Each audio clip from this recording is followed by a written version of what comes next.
గౌరవనీయ ఉప ముఖ్యమంత్రి శ్రీ పవన్ కళ్యాణ్ గారి మార్గదర్శకంలో ప్రజల జీవన ప్రమాణాలు మెరుగుపరచాలనే లక్ష్యంతో మా ప్రభుత్వం గ్రామీణాభివృద్ధిలో ముందడుగు వేస్తోంది. ప్రజల చురుకైన భాగస్వామ్యంతో మా ప్రభుత్వం సమగ్ర గ్రామ పంచాయతీ అభివృద్ధి ప్రణాళికలను రూపొందించి గ్రామాలలో సిమెంట్ రోడ్లు, తార్ రోడ్లు, పశువుల పాకలు తదితర 30,000 పనులకు మంజూరు చేయడం జరిగింది. 4,300 కిలోమీటర్ల మేరకు మంజూరైన సీసీ రోడ్లలో ఇప్పటికే 3,000 కిలోమీటర్ల రోడ్లు పూర్తయ్యాయి. మరో 1,300 కిలోమీటర్ల మేర రోడ్లు తుది నిర్మాణ దశలో ఉన్నాయి. వీటి ఫలితంగా గ్రామీణ ప్రాంతాలలో పరిశుభ్రమైన వాతావరణం ఏర్పడి ఆర్థిక కార్యకలాపాలు, ఉపాధి కల్పన జరిగింది. గత ప్రభుత్వం 5 ఏళ్లుగా స్మార్ట్ ఎల్ఈడి వీధి దీపాల పథకాన్ని పూర్తిగా నిర్లక్ష్యం చేసింది. 150 కోట్ల రూపాయల మేరకు బకాయిలను చెల్లించడం ద్వారా మా ప్రభుత్వాన్ని ఈ కార్యక్రమాన్ని పునరుద్ధరించింది. కేంద్ర ప్రభుత్వం జల్ జీవన్ మిషన్ ను ఆగస్టు 15, 2019లో ప్రారంభించినప్పటి నుండి 2024-25 వరకు 13,499 కోట్ల రూపాయలను కేంద్ర ప్రభుత్వం కేటాయించినప్పటికీ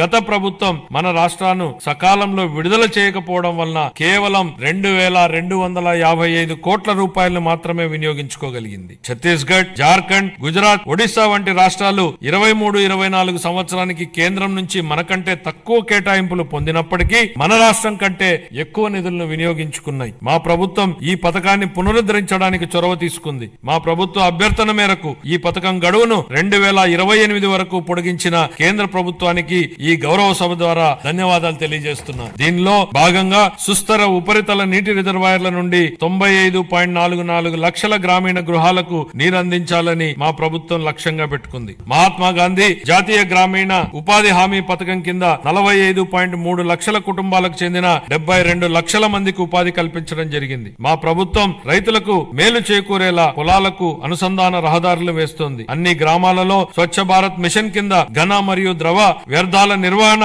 కార్యకలాపాలను చేపట్టడం వలన అవి పరిశుభ్రమైన మరియు ఆదర్శ గ్రామాలుగా మార్పు చెందనున్నాయి.